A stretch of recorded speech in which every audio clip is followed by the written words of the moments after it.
Hi there, thanks for joining me for this edition of the Calvin Chronicles. This video is going to be a little bit different than the ones that you're used to so far. I had a live broadcast last week and I'm following up on a couple of the questions that were asked there in regards to cost of a trip.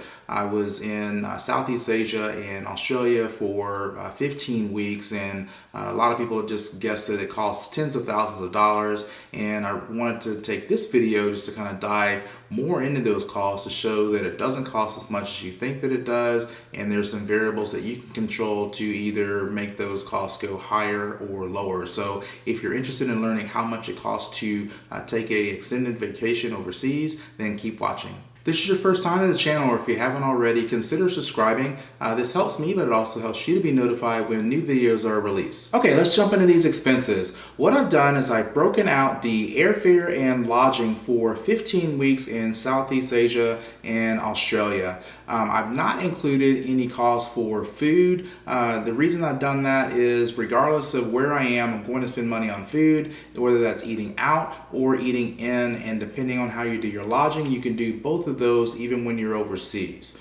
I also did not include any cost for tours, because that's a individual thing. People might have different interests, and you can actually see and experience a lot of a place without going to see tours and paying high admission costs for a tour. We're going to cover the airfare first, and the overall flight budget for me was just over $3,700, and that was about half of my total budget. So the biggest part of that was traveling in between continents. So for me, that was leaving the States to go to Singapore, and then getting from Thailand to Australia, leaving that region to go to the Philippines, and then my return trip from Japan back to the States. That's the biggest portion of your expenses, is traveling between continents. What I did to alleviate some of those costs is to use travel miles that I had earned previously to take some of those flights. So I took a miles redemption flight from Thailand to Australia, and then I took a mileage flight returning home from Japan. So two of my flights I actually used miles, which greatly reduces the cost. That was $100 with the redemption fees for both of those trips. But even still, the remaining intercontinental flights, that was half of my flight budget. So the flight to Singapore was just over $1,000, and then leaving New Zealand to go to the Philippines, that flight was just over $800. And the biggest factor in that ticket was the timing. That was actually leading up into Christmas, and travel to the Philippines is pretty hectic during the holidays, and so that was a higher than normal ticket. But even still, those two flights from here to Singapore and then getting to the Philippines from New Zealand was half of my total flight budget.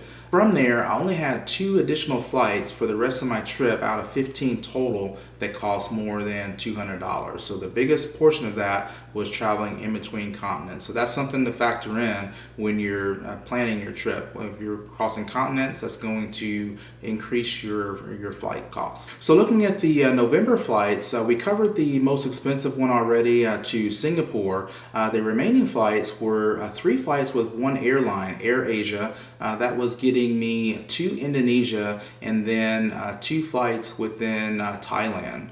My other flight for November was going from Indonesia to Malaysia, and that was actually another mileage upgrade flight. So after the flight to Singapore, with the remaining flights that I took, my total for the month was $1,479. December was the next most expensive month, and this is because it included another intercontinental flight from New Zealand to Philippines, which I mentioned earlier. So that was one that was $800, and also included one of the other flights that I mentioned that were above $200. That was from Melbourne to New Zealand at $393. The good thing about that, I did earn miles through American, as they are partners. The other flights were in Australia from Sydney to Melbourne at $164, and then I had the mileage redemption flight getting to Australia from Thailand. So that did save me, even though that was my second most expensive month overall, that did save me some costs with the mileage redemption. And so the total for December was $1,443. January saw a significant drop in the airfare as my intercontinental flights were out of the way for a while. So there were two flights that I paid for. The first was in Vietnam, going from the south of the country to the north, and then leaving Vietnam to go to Cambodia. The two flights combined were $235 through Vietnam Air and one of their affiliates. I did redeem two mileage flights also in January. The first was leaving the Philippines to go to Vietnam. The cool thing about that was a business upgrade as well, so that was a good perk for the value in redeeming miles. And then the other one was going from Cambodia to Taiwan. That was the other mileage redemption for January. I did have one other flight that I paid for but did not take. I had originally planned to go from Cambodia back to the Philippines. There was a volcano that was at risk of erupting, and I chose not to take the flight because I didn't want to risk getting stuck there from the volcanic ash. So even with the canceled flight of $163, I came in under $500 for January at $494 for the month of January. February was my least expensive as far as airfare. I only had two flights. One was the other flight that I mentioned that was above $200. So the flight from Taiwan to Japan was $248, and the only other flight that I had was my mileage redemption that has a copay of $50. So $298 that was spent on airfare in February. I mentioned the mileage flights. I had 5 flights that I redeemed for flights that were at little money to me other than the redemption fee, which was as low as $30 and as high as $70 to go to Australia. I'm not sure if everybody understands what the mileage flights are, so if there are questions about that and if you'd like to know more about that in the future, let me know in the comments and I'll make another video explaining miles and how those work and how you get miles to fly. So within Southeast Asia, it is definitely cheaper to look at a local budget airline like AirAsia or Jetstar Pacific, and in some cases this is even the case when comparing to a mileage redemption. As I mentioned, the mileage redemptions have a copay, and in some cases the copay was comparable to a flight with AirAsia or Jetstar Pacific, so it didn't make any sense to redeem miles and have the copay when there was a flight that was within maybe $10 or $20 of the copay, and I could save the miles for a future flight. So the total cost for my airfare, 15 flights over 4 months, was $3,714. Now let's check out the lodging costs, and your lodging expenses are going to depend on the type of accommodations that you stay in. And during my trip, I used 3 different types of accommodation, primarily hostels. And if you're not familiar with a hostel, it is a multi-bed dorm that you share with others, and they can have as few as 4 beds and as many as 12 or more. I typically try to find a hostel that has 8 or less beds, although I did have one in Singapore that had 12 beds, but it was perfectly fine. The next type of accommodation is Airbnb or a similar company like VRBO, and what this is you're renting a place that somebody else owns, and it's typically less expensive than a hotel in that same locale. And this can be a room within the person's place that they own, or it can be an entire place like an apartment or a condo or a townhome, something like that.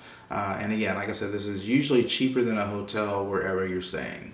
And the other option, of course, is a hotel. And this is usually going to be the most expensive option during your stay unless you are redeeming free nights. And that is something that I also did during my stay. I did redeem free nights for a few of my stays. And again, if you're unfamiliar with how to earn free flights and hotel stays, let me know in the comments and I can address that in a future video.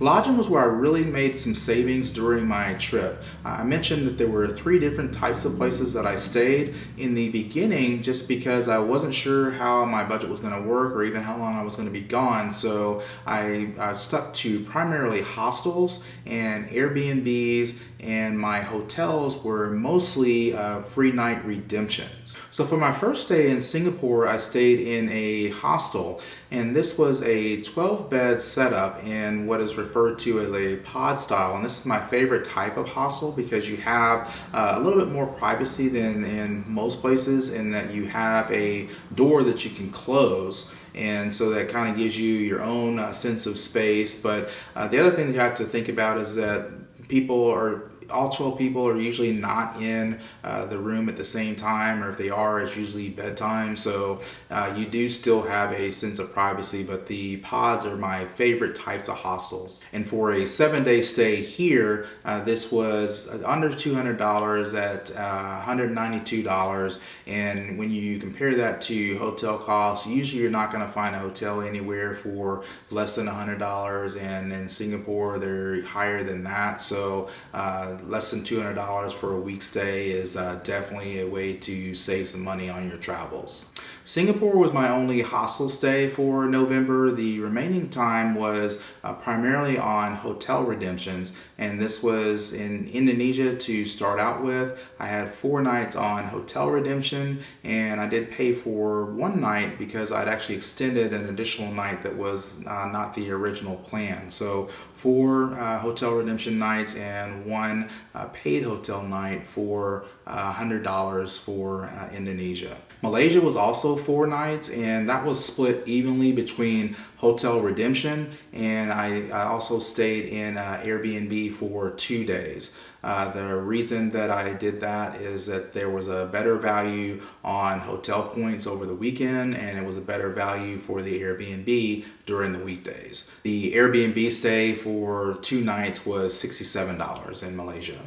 I spent 12 days in Thailand, and the first 4 days were in Phuket, and that was spent in an Airbnb. And the cool thing about this Airbnb is it actually used to be a hotel, but it was converted into an Airbnb. And for 4 nights, the total cost was $84, so $21 a night for a pretty nice place that actually came with room service, which is not typical in an Airbnb. The rest of my time in Thailand was spent in Bangkok, and I spent the first 4 days in an Airbnb in Bangkok, and I actually relocated a little bit later because the Airbnb was not exactly in the city center and was a little bit harder to get around, so I relocated to a hotel that was closer to a central hub and better transportation, and that was a free night redemption for the remaining 4 nights that I was in Bangkok. So costs were pretty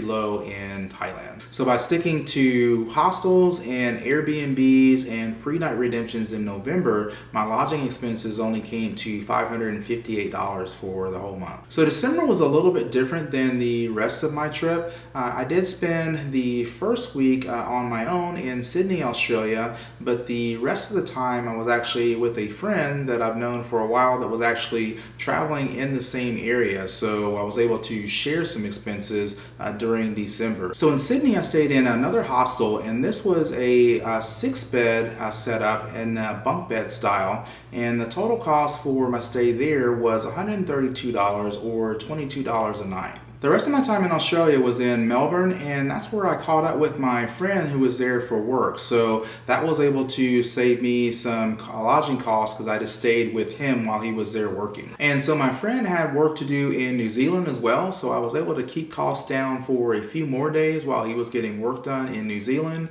And then after his work was done, I had friends that I wanted to see a little bit south of Auckland, and so we split expenses for that trip, and that was $258 a piece for the couple days of our road trip. And then the remaining time in New Zealand, I was on my own, and then I picked up another 2 nights of hotel at $414. The rest of my time for December was spent in the Philippines, and I was able to stay at a friend's condo, so that was the end of my lodging expenses for December, so $804 for December. January was spent primarily in 2 countries, Vietnam and Cambodia. When I booked my Airbnb in Ho Chi Minh City, I actually thought I made a mistake on my booking because the total said $46. I double checked the dates and I had my dates right, so I got my best deal on an Airbnb so far through my trip, $46 for 4 nights. So even though I got a great deal on my Airbnb for the first 4 days in Ho Chi Minh City, I did learn that it was a little bit on the outskirts of the city center, which made it a little bit difficult to get around transportation wise. So I did relocate after the initial 4 days. So I did at this point decided to splurge a little bit, and I got a hotel in the city center, and this was completely on the opposite end of the spectrum for the Airbnb.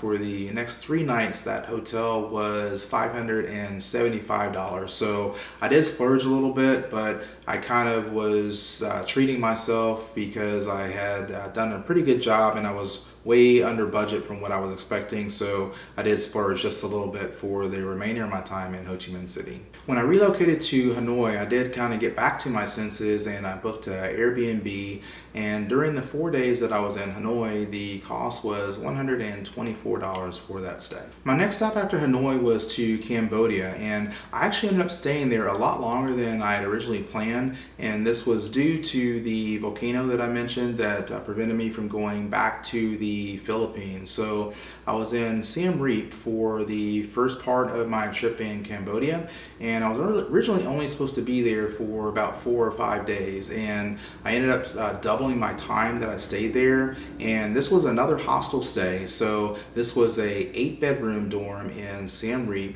and the total cost for 11 days, and this also included a food tab and a bar tab, $112.75 for 11 days. So definitely was making up for the splurging that I did in Ho Chi Minh City. So really good deal in Cambodia. My last 2 nights in Cambodia were in the capital of Phnom Penh, and I also stayed in a hostel. This was a 6-bed dorm, and the total cost for the 2 nights was $13. So Cambodia hostel stays are very affordable. So average $7 a night for the whole time that I was in Cambodia. So January should have been a much less cost for my lodging, but I did splurge a little bit in Ho Chi Minh City, and even with the splurging, my total lodging for January was $835. February was the last part of my trip, and even though I was only gone for 2 weeks of February, this was actually the most expensive part of my trip, and this was not because of splurging at all.